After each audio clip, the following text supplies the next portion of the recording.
if we had learned yesterday that Donald Trump should have had 4,000 more votes counted in a battleground state in the 2020 presidential election? 4,000 votes that should have gone to Trump. I'm guessing Donald Trump, his supporters, the right-wing media would be going crazy, right?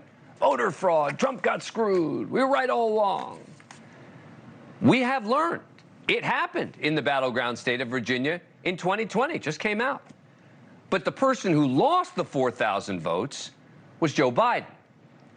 And that's the reason why this may be the first time you're hearing about this. According to a press release from Prince William County, Virginia, quote, election results were improperly reported by the previous administration during the 2020 election.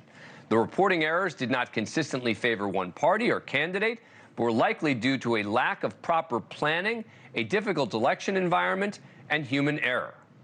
Donald Trump incorrectly received an extra 2,327 votes, and Joe Biden was shorted 1,648 votes for a total of close to 4,000. Sure, it also got lost in the coverage of the Iowa caucuses, but if it had been Trump who got shorted, I am guessing it would have been all over Fox News and other right-wing outlets. And you know who else would be talking about it?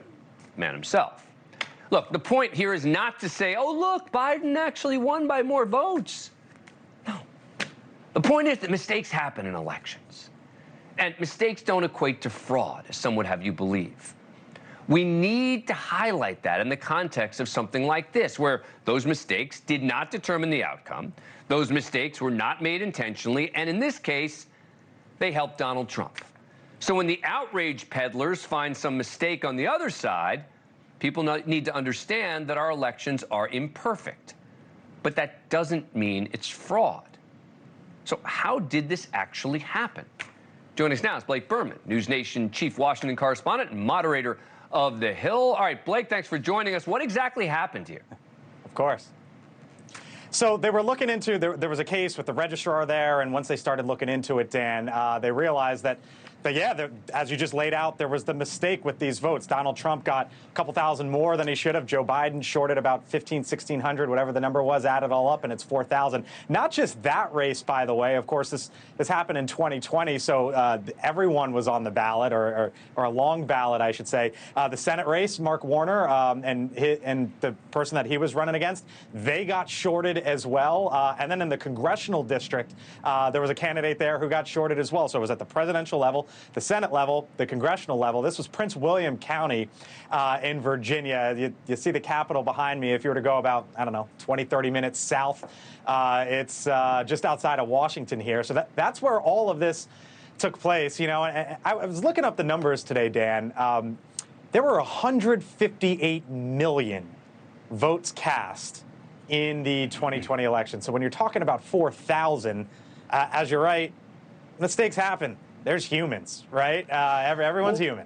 And in this case, they say there was human error involved. Let's be clear, though. None of these races were determined by this differential, right? This was not determinative in any of the Congress or Senate races? Biden was plus 10% in that state, so he won by, I don't have it off the top of my head, but hundreds of thousands. Mark Warner was a slam dunk case, and the congressional district was as well. I mean, look, there's a world, obviously, that could exist, right? I mean, we saw Florida in 2000. I mean, heck, even state level races in the state of Virginia just a few months ago that are determined by dozens or hundreds of votes. It could happen, right? Like, this could swing races. We're not saying it couldn't, but in this, it wasn't even close. All right, Blake Burman, thank you. Really appreciate it. Thank you for watching. Go to newsnationnow.com to find NewsNation on your cable provider. And don't forget to click the red subscribe button below to get more of NewsNation's fact-driven, unbiased coverage.